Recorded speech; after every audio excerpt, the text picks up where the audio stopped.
Bismillahirrahmanirrahim. Salam kehancuran kapitalis demokrasi. Salam kehancuran sosialis komunis. Salam kebangkitan Islam. Hidup buruh, hidup mahasiswa. Assalamualaikum warahmatullahi wabarakatuh. Waalaikumsalam warahmatullahi wabarakatuh. Baik, teman-teman semua yang dirahmati oleh Allah Subhanahu wa taala. Alhamdulillah wa syukurillah, sebagaimana yang sudah kita sampaikan sebelumnya, bahwa podcast kita akan kemudian mulai kembali ya mengudara setelah kemudian beberapa waktu yang kita sebut itu time skip lah ya. Buat pecinta anime, time skip itu pasti tahu itu apa maksudnya. Setelah kemudian beberapa time skip ya tidak mengudara kembali ya di podcast kita, insya Allah kali ini kita akan melanjutkan kembali dengan mengawali segmen Nanya Ahli. Nah, sebagaimana yang kemudian sudah saya informasikan di awal, bahwa podcast kita pada kesempatan kali ini saya mengundang salah satu ahli di bidangnya yang kebetulan memang dalam beberapa waktu ke belakang ini sedang ramai ya, khususnya di daerah Purwakarta dan juga di beberapa daerah yang lain berkenaan dengan turunnya teman-teman buruh ya menyuarakan aspirasinya di tengah-tengah masyarakat. Nah, maka dari itu kita langsung nanya ahli nih, sebetulnya apa yang melatar belakangi teman-teman buruh itu sampai kemudian turun ke jalan, agar kemudian semua elemen masyarakat yang lain pun itu mengetahui apa yang melatar belakangi, apa alasannya, dan bagaimana progres solusi kedepannya itu seperti apa. Jadi untuk podcast kita kali ini saya langsung mengundang Pak Ade Supyani. Beliau adalah sebagai ketua PUK ya, PUK SPAMK FSPMI PTS SIWS ya. Sius PT Sumindo lah ya, seperti itu. Nah, makanya saya undang beliau karena memang beliau di posisi yang strategis teman-teman semua ya, berkenaan dengan pergerakan buruh ya, khususnya di daerah Purwakarta seperti itu. Oke, gimana nih? Bagus, siap? Lanjut ya. Nah, alhamdulillah di tengah-tengah kita ya sudah ada Pak Ade Supyani yang insya Allah nanti kita akan sharing-sharing lah ya Pak Ade ya. Siap. Dalam waktu beberapa jam, lama banget. Beberapa waktu ke depan lah ya. Kita akan diskusi seputar dengan apa nih yang kemudian melatar belakangi teman-teman buruh kemarin itu sampai kemudian turun ke jalan. Sampai-sampai ini Pak ya, punten Pak, daerah Purwakarta khususnya daerah kota macet Pak. Lumpuh ya. Lumpuh karena memang saya kira aksi ini beda dengan yang lain dalam artian ada di beberapa titik begitu. Makanya kan memang bagi saya pribadi ini menjadi hal yang menarik untuk kemudian dibahas. Apa nih yang kemudian sampai beberapa organisasi buruh itu sampai turun ya menyuarakan sepertinya hal yang sama seperti itu. Nah, tidak perlu panjang kali lebar kali ya teman-teman semua. Kita langsung nanya kepada Pak Ade selaku ahli di sini ya berkenaan dengan dunia perburuhan. Seperti itu. Maka Pak Ade, Masya Allah. Ya, baik. Assalamualaikum warahmatullahi wabarakatuh. Assalamualaikum warahmatullahi wabarakatuh. Selamat ketemu kembali Kang Willy nih. Iya, ya. Masya Allah Pak Ade baru ketemu lagi ya. Teman-teman juga semuanya yang melihat podcast ini, ketemu lagi dengan saya Ade Supyani, Ketua PUK SPAMK SPMI PT Sumindo Warning System. Saya berterima kasih ke Kang Willy, satu kehormatan. Jujur kalau sama Kang Willy agak grogi nih ya. Aduh. Soalnya beda bahasa ya. Aduh, ngeri. Bahasa intelek dengan bahasa buruh agak beda gitu ya. Jadi ya mudah-mudahan saya bisa menjelaskan apa yang nanti ditanya Kang Willy terkait tema malam ini. Mudah-mudahan bisa menjelaskan sedetil mungkin dan siapapun yang menonton podcast ini bisa paham sih kenapa kemarin kita bisa turun besar-besaran. Bahkan kemarin alhamdulillah seluruh elemen buruh ya, seluruh SP yang ada di Purwakarta bersatu padu memang turun sama-sama. Yang biasanya kita nggak bareng, kemarin itu bareng. Iya. Ya, makanya memang khususnya ya di daerah kota Purwakarta ini beberapa titik ini lumpuh. Biasanya cuma sampai siang, ini sampai sore nih. Sampai teman anak yang mau antar pesanan itu jadi terlambat. Karena memang luar biasa yang kemudian angkat oleh teman-teman buruh ya, yang insya Allah memang pada hari ini kita akan bahas itu semua. Dan tujuan dari podcast kita ini agar kemudian kita mau mengetahui nih, betul Pak De ya, agar mengetahui apa sih sebetulnya aksi yang kemarin itu ya, sampai kemudian teman-teman buruh itu turun.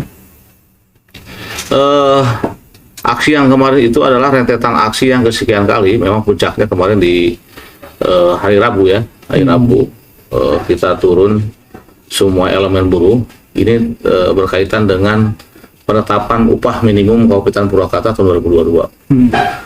Di mana memang dalam perjalanannya kemarin rapat terakhir Dewan Pengupahan di hari Jumatnya sebelum kita Rabu turun itu menyatakan bahwasannya upah Purwakarta itu mengikuti PP 36 tahun 2021, di mana ngikutin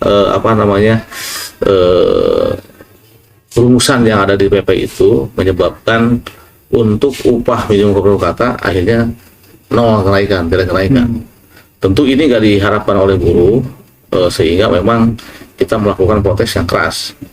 Awalnya kita aksi kecil ya, 2 minggu sebelumnya kita menyampaikan pandangan kepada pemerintah sebelum akhirnya ada rapat Dewan Pengupahan. Kita menyampaikan tentang PP 36.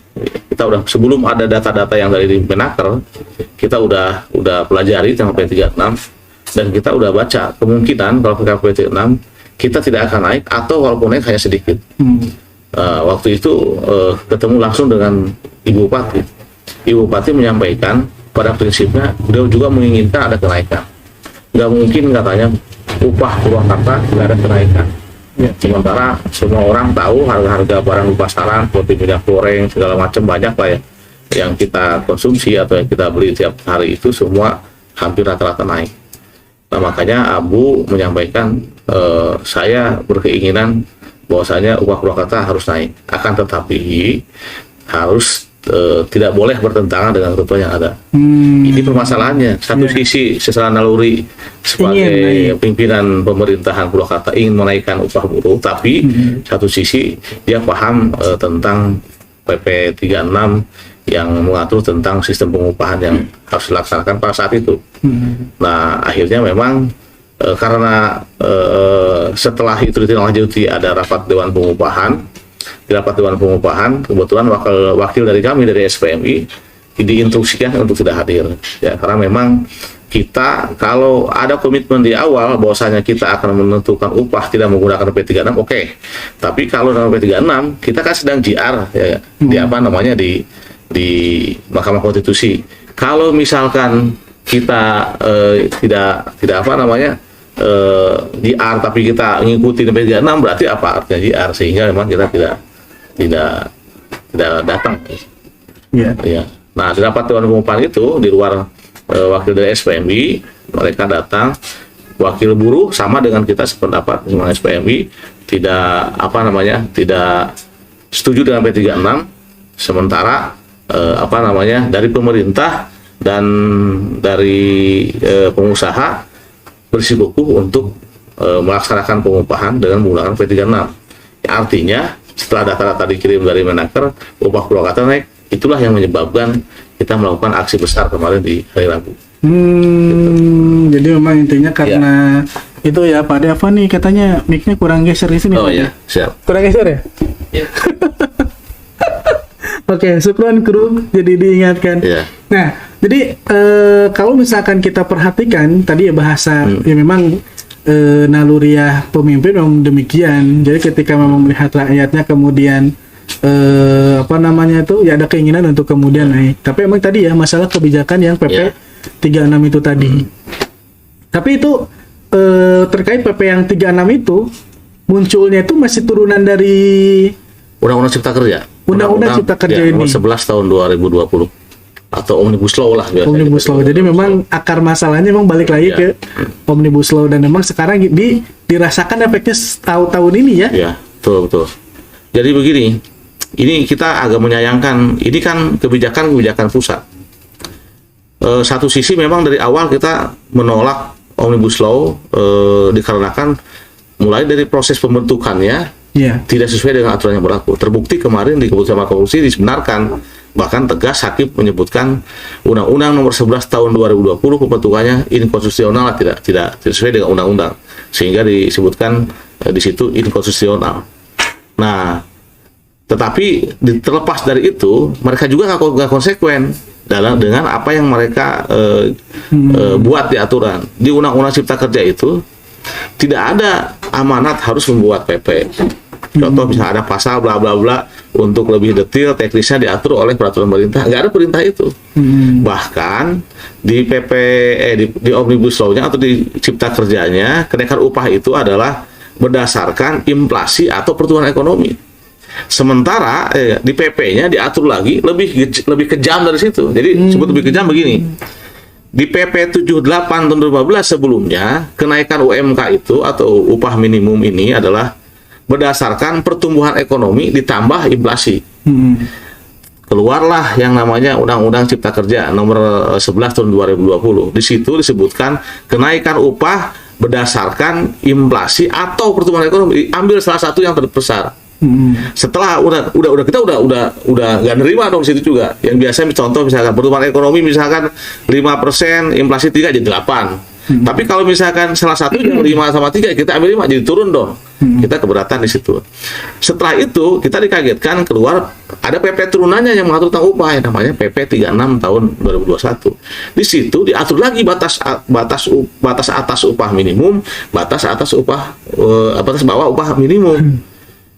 Nggak disuruh oleh undang-undang, nggak ada amanat untuk BPP, dibikin PP yang lebih kejam lagi dari yang tadi.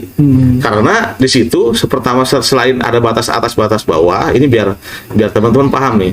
Kalau misalnya batas atas batas bawah ini untuk apa namanya, untuk menyaring dulu bagi daerah yang upahnya masih ada di antara batas atas dan batas upah minimum boleh naik.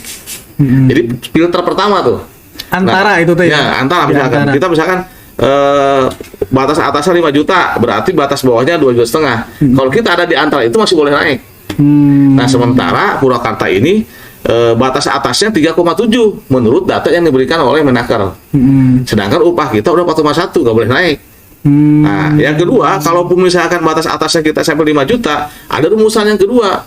Rumusan kedua itu adalah inflasi atau pertumbuhan ekonomi diambil yang paling besar, tapi dikalikan lagi semacam apa namanya ya, jadi inflasi itu nggak plek inflasi, jadi dikalikannya itu adalah upah minimum, upah atas upah minimum, batas atas upah minimum dikurangi upah minimum yang sekarang. Contoh misalnya gini, upah minimum kita kan 4.100.000 kita buletin. Ya. Batas atasnya anggap 5 juta, berarti 5 juta dikurangi 4.900.000, 900.000, terus batas dikurangi batas atas dikurangi batas bawah, 5 juta dikurangi 2,5, dibaginya 2,5 juta. 900 bagi 2,5 kan 0,4 lah. Ya kan, sekitar 0, sekianan dikalikan inflasi, berarti inflasi aja nggak kejar. Inflasi harusnya misal 1,7 dikalikan 0,4 jadi 0,7 dong, 0, sekian. Bayangkan kita naik upah, inflasi saja nggak kekejar. Sedangkan kalau kita naik upah dasar inflasi saja, itu belum naik upah, hanya menyesuaikan biar kita mampu beli. Kalau naik upah mah kita inflasi dapat tambah yang lain kayak pertumbuhan ekonomi gitu, baru kita naik upah. Kalau inflasi aja nggak dapat, ya otomatis berarti niat pemerintah adalah memiskinkan buruh. Itulah yang kenapa kita melakukan protes yang sangat keras, dan itu dirasakan oleh semua buruh, sehingga kepentingannya sama. Ini bukan lagi soal bendera, tapi kepentingannya tentang masa depan buruh. Betul. Hari ini buruh, nanti adik-adik kita termasuk anak-anak kita. Makanya kita turun bersama. Itu rumusan tadi itu memang rumusan dari PP 36 dari pemerintah yang bikin. Itu kan. Tapi di undang-undangnya kan nggak ada perintah untuk bikin peraturan pemerintah. Giliran bikin peraturan pemerintah lebih kejam daripada undang-undangnya. Tapi kalau peraturan pemerintah itu memang dari pemerintah pusat yang dibuat langsung. Gitu. Jadi memang yang paling parahnya itu demikian. Jadi di undang-undang di PP 36 itu ada pasal yang menyebutkan, bentar ya. Kita lihat dulu. Pemerintah pusat menetapkan kebijakan pengupahan sebagai salah satu upaya mewujudkan hak pekerja atas penghidupan yang layak bagi perusahaan. Bahasanya bagus, manis ya. Jadi P3 ini itu diperuntukkan untuk buruh supaya buruh itu mendapatkan penghidupan yang layak bagi perusahaan. Kan udah bagus dan menarik. Tapi yang kedua, kebijakan pengupahan sebagai yang dimaksud pada ayat 1 merupakan program strategis nasional.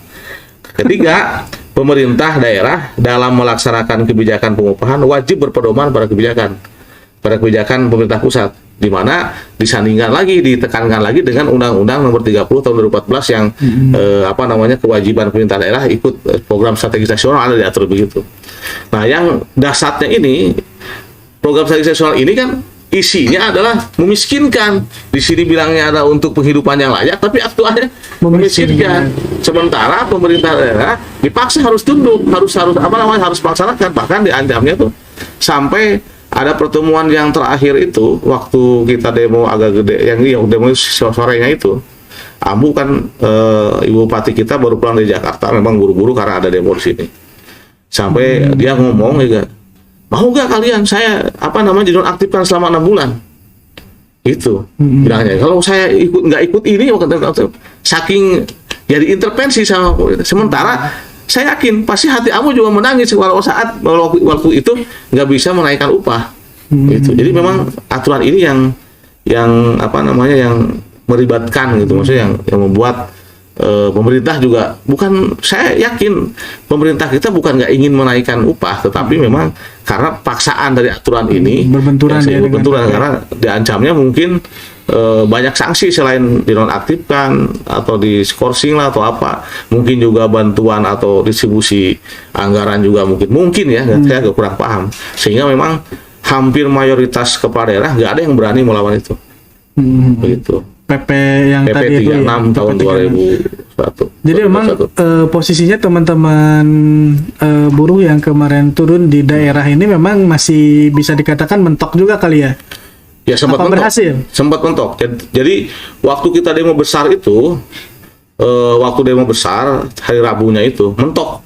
Kita pulang hampir jam 9 malam. Kita udah coba diskusi, Ambu juga udah pusing kayaknya, dia nggak mau nemuin lagi. Kita di diskusi dengan perwakilan Disnaker, Setda sama Biro Hukum, tetapi intinya tetap bersikukuh pada PP36. Bukan nggak ingin menaikkan tapi nggak bisa. Ini. Nah, tetapi alhamdulillah ya, ini pertolongan Allah Subhanahu Wa Taala. Kebetulan itu kan aksi tanggal 24, tanggal 25-nya ada sidang putusan gugatan judicial review kita tentang undang-undang Omnibus Law ini. Nah, waktu itu saya udah nongkrong di Pemda itu dari sekitar jam 11 siang. Memang saya ngejar mau ketemu Ambu dengan kawan-kawan SP yang lain gitu. Tapi karena Ambu lagi di luar, ada kegiatan di luar, ya kita sekalian kita ngikutin sidangnya sampai selesai. Dan alhamdulillah di situ keputusannya pada intinya undang-undang ini ditangguhkan, atau bisa dibilang di pasal 4-nya itu, di poin 4-nya ya, di poin 4-nya keputusan itu, undang-undang ini masih berlaku itu apabila bisa diperbaiki. Itu jika dikasih kesempatan selama 2 tahun. Kalau dia misalkan 2 tahun itu nggak mampu memperbaiki yang cacat-cacatnya terutama dalam pembentukan undang-undangnya, otomatis setelah 2 tahun akan inkonstitusional secara permanen.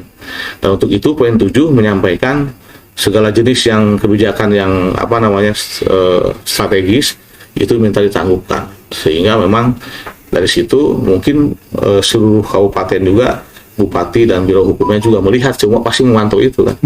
Nah, alhamdulillah pas ketemu sore ya habis asar sama Ambu, kita udah bawa draft gitu kan dari Serikat Pekerja, dari teman-teman SPSI, ada Bu Ira, ada dari SPN gitu kan. Kita udah diskusi beberapa jam itu apa yang kita ajukan supaya kita ada kenaikan. Nah, pas kita udah sampaikan draftnya, datang Ambunya, udah oke, kita katanya ikut yang disampaikan teman-teman, jumlahnya adalah 6,58%. Itu adalah dari rumusan, karena kita berpikir undang-undang ini kan udah nggak bisa jalankan sesuai dengan kebutuhan konstitusi, pemahaman kita, sehingga kita kembali ke undang-undang yang lama, undang-undang 13 sama PP 78. Itu akhirnya muncullah angka yang 6,58%. 6,58% Ya. kenaikannya ya. Jadi memang saya kira udah jelas ya teman-teman semua ya berkenaan dengan alasan apa yang kemudian menjadikan teman-teman buruh itu kemarin aksi besar-besaran di, ya khususnya di Purwakarta. Karena mengenai pengupahan ini bagian daripada haknya buruh Pak ya. Iya. Jadi setiap tahun itu memang ada kenaikan. Memang begitu Pak. Betul. Nah, tapi karena memang posisinya tadi ya dengan aturan ada upah atas ya, Ya. atas maksimum, Batas atas upah minimum. batas atas upah minimum. Udah mau batas atas masih minimum. Jadi kalau misalkan yang sudah mencapai batas atas itu udah nggak bisa naik. Nggak boleh naik. Nggak boleh naik karena memang peraturan di PP 36-nya itu memang seperti itu, kayak begitu. Sedangkan di sisi lain ada kebutuhan dari teman-teman buruh yang kemudian memang itu mengharuskan si upah itu harus naik. Di antaranya karena kebutuhan ekonomi lah ya, seperti halnya sembako dan yang lainnya pun itu naik. Makanya memang kenaikan ini harus teman-teman semua ya untuk di di kalangan buruh seperti itu. Karena kalau misalkan tidak naik, ya ini akan memang berdampak seperti itu ya. Betul. Memang kalau bahasanya ya teori upah besi itu kan begitu ya. Di mana bahan-bahan pokok naik, ya upah pun harus naik kayak begitu. Jadi nggak bisa kemudian ketika bahan pokok itu naik, upah tidak naik. Wah ini memang bisa menjadi awal kegaduhan lagi nih. Iya, betul. Kayak begitu. Masya Allah, paham Pak. Luar biasa ini ilmunya nih. Ya alhamdulillah untuk Purwakarta selesai ya, di tingkat kabupaten kita udah selesai. Ambu alhamdulillah bisa dibilang bersepakat dengan kita, bahkan kemarin juga hadir juga perwakilan Apindo. Jadi kita udah diskusi, ada Disnaker, ada Apindo, ada kita. Angka 6,8 itu adalah angka diskusi kita lah, angka negosiasi kita. Walaupun memang Apindo sikapnya tidak berkata bahwa saya menerima, tetapi dia menyampaikan saya apa yang diputuskan oleh Bupati apapun itu gitu, saya akan mengamankan itu akan menjalankannya perusahaan gitu. Nah tetapi memang hari ini kita masih punya kendala di tingkat provinsi karena yang berhak memutuskan atau menetapkan SK upah itu UMK itu adalah gubernur. Kalau bupati itu hanya merekomendasikan untuk ditetapkan oleh gubernur. Nah kita masih punya kekhawatiran di tingkat provinsi ini yang nanti gubernur yang menetapkan UMK Jabar ini, karena kemarin kita juga ngawal waktu hari Jumat itu kita ngawal sampai jam hampir setengah 10 malam rapat Dewan Pengupahan Provinsi, di mana memang akhirnya nggak ada kesepakatan. Karena kesepakatan itu akhirnya semua pihak dituangkan keinginannya lah gitu kan. Dari serikat pekerja, provinsi serikat pekerja tentu menginginkan apa yang direkomendasikan oleh bupati-bupati wali kota itu bisa diakomodir dan ditetapkan oleh gubernur. Sementara pihak pemerintah dan pihak Apindo justru masih bersikukuh tetap ingin menjalankan PP 36 walaupun udah ada keputusan Mahkamah Konstitusi. Nah ini yang tentu sampai saat ini kita tentu siaga. Bahkan besok juga kita masih akan melakukan aksi besar di di Gunung Sate Bandung untuk tanggal 29 atau 30. Ya mohon doanya dari semuanya, mudah-mudahan Pak Gubernur Pak Ridwan Kamil ya bisa tergugah lah hatinya lah lihat situasi sekarang. Karena bukan kenaikan upah itu kalau dihitung cuma segitu, 6,58 itu sebenarnya nggak besar. Apalagi dalam masa kita recovery habis pandemi gitu kan. Harusnya kan justru kalau berpikir pemerintah pasti kan yang diinginkan pemerintah setelah pandemi ini sedikit menurun kan pingin mengembalikan ekonomi. Menemukan gitu. ekonomi. Indikasinya adalah bagaimana meningkatkan daya beli sehingga pertumbuhan ekonomi baik. Tetapi kalau misalkan aktualnya masih bersikukuh pada PTG 6, berarti omongan atau yang disampaikan oleh pemerintah tentang keinginan untuk meningkatkan daya beli masyarakat ini berarti bohong dong. Gitu. Makanya mudah-mudahan Pak Gubernur berkenan jangan nunggu hari Selasa lah, besok diputuskan minimal sesuai dengan rekomendasi dari Bupati Wali Kota. Syukur-syukur tambahin gitu. Gitu. Dibulatkan lah jadi. Ya, dibulatkan jadi 10 lah. Oh, jadi itu bulat banget ya. Oke, Masya Allah luar biasa nih ilmunya ya Pak Ade. Jadi emang sedikit banyaknya saya jadi paham nih seputar ilmu pengupahan ya. Dan emang ini luar biasa juga nih Pak Ade. Nah, berarti apa namanya tuh intinya memang balik lagi goalnya sekarang tuh ada di provinsi berarti. Provinsi. Maksimal harus diputuskan tanggal 30 November. Jadi 30 November ini harus keluar SK dari Gubernur. Makanya ini injury time lah. Gitu. Pahit-pahitnya ketika memang ternyata qadarullah ya. Tapi ya jangan terjadi. Mentah nih di provinsi, kira-kira bagaimana itu Pak De? Kita boleh lelah tapi tidak boleh menyerah. Lawan terus. Ngeri. Itu memang luar biasa. Nah, kalau misalkan yang saya perhatikan ya Pak De ya, jadi sebetulnya kan ini bagian daripada hak buruh ya berkenaan dengan naiknya upah seperti itu. Karena ada PP tadi yang mengganjal dan itu turunan daripada Omnibus Law gitu kan ya. Ini yang menjadi biang keroknya sebetulnya ya. Menjadi biang keroknya nih Omnibus Law. Nah, yang jadi pertanyaan saya itu lagi, ya Pak Denny, kenapa ini Omnibus Law masih dipertahankan? Padahal di beberapa, ya bisa dibilang seluruh warga Indonesia menolak lah, gitu kan ya, berkenaan dengan Omnibus Law. Tapi ini Omnibus Law masih tetap dipertahankan gitu. Ini yang membuat kita juga bertanya-tanya. Bukan bertanya lagi, nalar kita tuh gak nyampe. Gak tahu apakah kita masyarakat kecil atau buruh ini memang terlampau bodoh gitu kan, dan pejabat ini terlalu pintar gitu. Kemarin kan disampaikan tanggal 25 itu sudah diputuskan, keputusannya adalah ditangguhkan atau inkonstitusional bersyarat, masih bisa berlaku nanti pada saat pemerintah mampu membetulkan atau melengkapi lah kekurangan-kekurangan itu, dikasih waktu gitu kan, prosesnya supaya benar ada pembentukan undang-undang. Tetapi sikap pemerintah sampai sekarang dengan pengusaha masih bersikukuh, kan aneh gitu maksudnya. Aneh itu gini ya, udah jelas keputusan Mahkamah Konstitusi demikian, tapi dia mempunyai argumen sendiri gitu, sehingga kita berpikirnya ini masyarakat, pemerintah ini tentu bersama DPR dong, ya nggak? Undang-undang itu. Sebenarnya bikin undang-undang itu siapa? Apalagi DPR yang notabene-nya adalah wakil rakyat. Mohon maaf nih kalau ada anggota dewan yang nonton ya. Mohon maaf nih, saya mohon maaf dengan segala ketulusan hati nih saya.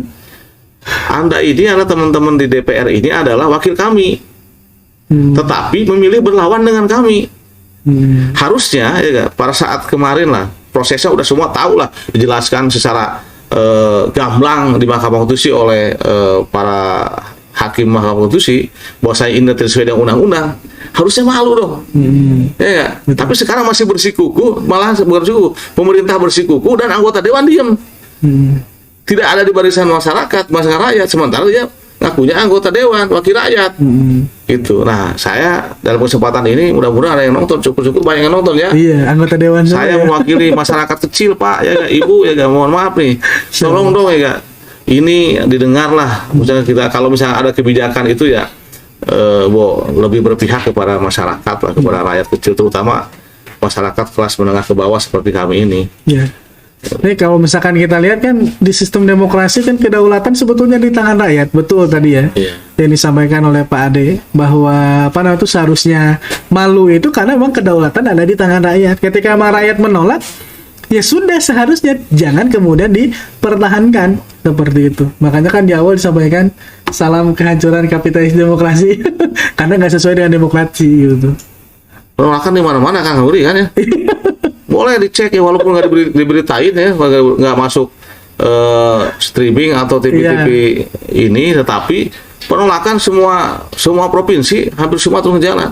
Ini kan berarti kan masalah Kecuali misalkan yang nolaknya yang demo Jawa Barat doang, yang lain happy-happy aja. Berarti masalah Jawa Barat doang dong.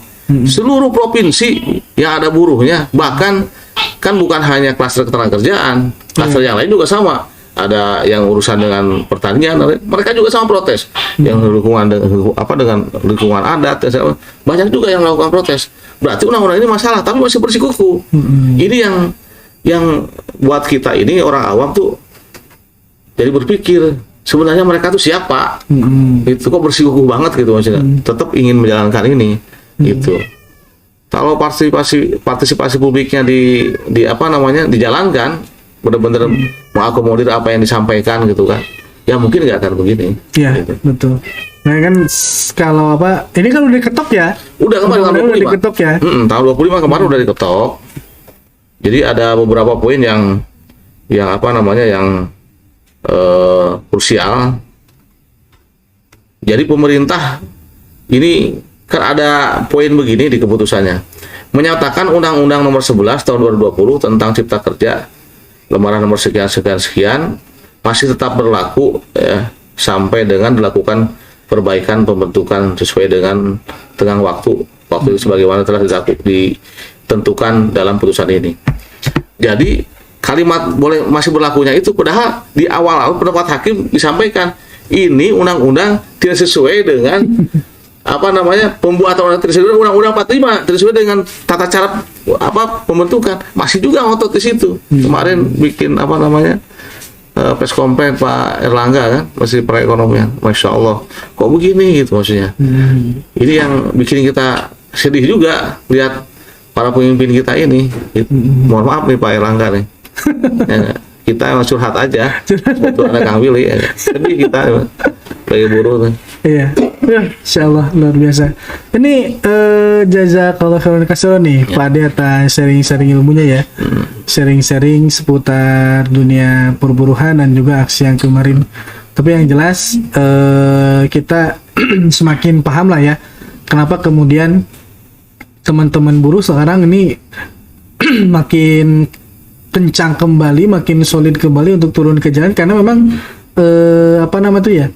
menuntut apa yang kemudian menjadi haknya seperti itu. Dan di sini masyarakat diminta untuk kemudian supporting lah seperti itu. Jangan sampai kemudian ada bahasa-bahasa nyinyir dan sebagainya, ngapacetku dan sebagainya. Ente tuh paham sih. Kan gak begitu. Dan di sini kita pahamkan ya di podcast kita kali ini memang dipahamkan agar kemudian semua masyarakat ya khususnya buat yang menonton podcast pada kesempatan kali ini memang betul paham apa sih yang kemudian menjadi alasan teman-teman buruh itu sampai kemudian turun ke jalan seperti itu. Dan ini memang efek dominonya ya ketika upah naik ini akan menstimulus perkembangan ekonomi sebetulnya. Jadi kalau misalkan pemerintah ingin betul ya memulihkan kembali ekonomi Indonesia setelah pandemi, tadi apa yang disampaikan oleh Pak Ade, ya digenjot kembali upah para buruh yang notabene buruh ini salah satu elemen ya untuk kemudian bisa mengenjot perekonomian negara seperti itu. Ngeri banget ini. Bang Willy, lanjut Bang Willy. Oke, nih Masya Allah nih Pak Ade, nggak terasa ya, kita udah jalan lebih dari 30 menit. Barangkali ada yang mau disampaikan berkenaan dengan closing statement-nya nih. Yang pertama, saya dalam kesempatan ini ingin menyampaikan kepada masyarakat Purwakarta permohonan maaf yang sebesar-besarnya atas mungkin pastilah terganggu dengan kegiatan kita kemarin, macet di mana-mana gitu, karena memang kemarin dari semua titik ya, ada titik Indo Barat, jalur Indo Barat Maracang, jalur Jatiluhur, jalur Cibungur, semua tumpah ruah ke jalan. Tidak bermaksud untuk mengganggu, tetapi ini adalah pilihan terakhir yang kita lakukan. Sebenarnya di kita di buruh, kita tuh sangat menghindari demo. Udah capek demo tuh, ya kan? Jangan dipikir demo tuh enak ya. Punggung langsung gosong ya. Aduh pusing, ini pokoknya sakit badannya. Long march saya dari Sadang sampai sampai Pemda kita long march capek. Tetapi ini memang sekali lagi pilihan terakhir. Kita selalu berusaha menghindari apabila masih dibuka ruang diskusi dan masih memungkinkan apa yang kita minta itu ada win-win solution, tapi kayak kemarin kan udah mentok gitu kan, nggak bisa naik, akhirnya kita terus berjalan. Terus yang perlu dipahami juga oleh masyarakat, mohon maaf sekali lagi, kita berjuang bukan untuk diri kita sendiri. Kita berjuang bukan berarti, atau kita demo ini bukan, kan banyak, kalian tuh katanya buruh tuh nggak ada rasa syukurnya, bukan begitu ya gak. Justru ya gak, kita turun ke jalan itu mikirkan orang yang banyak. Jangan berpikir bahwasanya kita berjuang hari ini adalah untuk perut kita sendiri. Ada di belakang kita itu nanti adik-adik kita, entah yang sekolah, ya entah yang mahasiswa. Kalau orang tua misalkan yang ada di Purwakarta, masa ridho gak kira-kira nanti setelah anaknya sekolah minimal 12 tahun, kuliah menjadi 16 tahun, terus nanti masuk dunia kerja, upahnya kecil, apalagi di Omnibus Law ada sistem kontrak berkepanjangan dan lain-lain. Kenapa kita tolak? Kasihan mereka nggak dapat pelindungan penghasilan, nggak mendapatkan pelindungan hukum dan pekerjaan. Jadi ini adalah perjuangan bukan hanya untuk hari ini, tapi untuk seluruh masyarakat. Justru harusnya kalau masyarakat paham, mendukung. Yang punya anak sekolah sekarang kelas 3 SMA harus mendukung, karena biar nanti anaknya bisa masuk dunia kerja tuh perlindungan upahnya ada, perlindungan yang lainnya juga ada. Jadi itu yang pertama. Sekali mohon maaf, tetapi tujuan kita justru ini karena kecintaan kita terhadap bangsa kita nggak boleh gitu, apalagi di tengah beredar sekarang, lagi beredar banyak berita-berita ya di berita media online. Mereka orang luar negeri TKA datang ke sini, gajinya yang sama-sama kerjaannya belasan juta. Kita diperlakukan gaji 2 juta, 3 juta, kita nyerah. Itu. Terus kita siapa ya? Kita masa jadi jadi penonton atau dijajah di negeri sendiri. Gak boleh. Nanti saya berpikirnya hari ini contoh saya lah, usia memang belum terlalu tua lah, tapi gak tahu umur kita ya. Mungkin besok lusa kita dipegang kuasa. Yang kita lihat itu anak-anak kita yang sekarang masih 3 tahun, ada yang masih, bagaimana di ke depan? Kalau hari ini ya kita naik upahnya udah sulit. Itu yang pertama. Yang kedua, melalui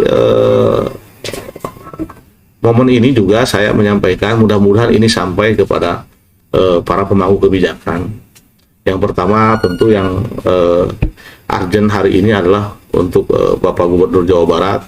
Kami mohon mewakili buruh Purwakarta dan buruh Jabar meminta agar kiranya Pak Gubernur berkenan segera menetapkan UMK Jabar sesuai dengan rekomendasi dari para bupati atau wali kota yang kemarin sudah disampaikan di rapat Dewan Pengupahan Provinsi. Yang ketiga, kami juga memohon kepada para anggota Dewan, pertama DPR RI, juga pada pemerintah, tolonglah seyogianya kalau bikin aturan ya jangan yang istilahnya menyulitkan kita lah gitu. Yang akan memimpin negara ini adalah anak-anak muda ke depan, anak-anak kita ke depan. Kalau sekarang udah dipersulit, nanti nasib ke depan bangsa kita bagaimana? Karena kalau orang Sunda bilang mah aturan Omnibus Law itu udah terlalu nyolok mata buncelik. Jadi terang-terangan menyengsarakan rakyat, terang-terangan menyengsarakan buruh, tapi seolah-olah bicaranya ini adalah untuk kebaikan buruh, untuk kebaikan rakyat semua. Bahkan di sisi lain, mohon maaf, di luar perburuhan. Sekarang udah banyak berita yang beredar, satu daerah harus pergi dari kampungnya, dari tanah ladang yang dia garap, karena tiba-tiba datang pengusaha membawa HGU dari pusat. Kan salah satunya efek dari situ juga kan, sekarang tarik ke pusat. Ada kemarin pernah ada wawancara di TV One, Bupati Morowali sampai setengah nangis. Ini warga saya bagaimana dulu diundang untuk ke sini transmigrasi dari Jawa, sekarang harus pergi karena ada pengusaha yang tiba-tiba datang bawa HGU, orang harus dikosongkan. Nah, tolong ini diperhatikan gitu kan. Kami mohon, saya mewakili ya buruh dan rakyat kecil gitu. Kalau kita tidak memohon atau meminta perlindungan terhadap pemerintah, terhadap negara, kepada siapa lagi? Harapan ke depan tentunya yang paling kali kita harapkan adalah ada keberpihakan. Yang pertama keberpihakan kebijakan, yang kedua keberpihakan anggaran untuk masyarakat kelas menengah ke bawah. Demikian Kang Willy. Ya, insyaallah. Sekali lagi jazakallahu khairan katsiran ya Pak Ade atas diskusi sharing kita di kesempatan kali ini. Masya Allah, buat teman-teman semua ya yang nonton hari ini, yang nonton Jadi semakin jelas ya apa yang kemudian melatar belakangi teman-teman buruh kemarin turun ke jalan. Dan ternyata memang perjuangan teman-teman buruh ini masih kemudian harus diperjuangkan kembali, sehingga akan ada aksi berikutnya yang ini langsung ke provinsi. Kita doakan saja agar kemudian apa yang diharapkan bisa tercapai. Amin ya Allah ya Rabbal Alamin. Amin. Baik, gitu saja mungkin Pak De untuk Siap. diskusi sharing kita pada kesempatan kali ini. Sebelumnya saya ucapkan terima kasih Sama-sama Kang Willy. kepada Pak De ya atas sharing-sharingnya, dan juga saya pun mengucapkan terima kasih kepada kru yang bertugas. Dan juga tempatnya nih dari Selami Rasa ya. Selami Rasa ya. Insya Allah Kang Andri yang sudah memberikan kesempatan untuk kita sharing-sharing ya. Jadi teman-teman yang mau nongkrong bisa nih ke sini nih. Tempatnya di dekat Masjid Al-Maghfirah ya. Pokoknya di dekat Masjid Al-Maghfirah. Oke, gitu saja mungkin yang bisa disampaikan. Lebih kurangnya terima kasih. Wassalamualaikum warahmatullahi wabarakatuh. Waalaikumsalam warahmatullahi wabarakatuh.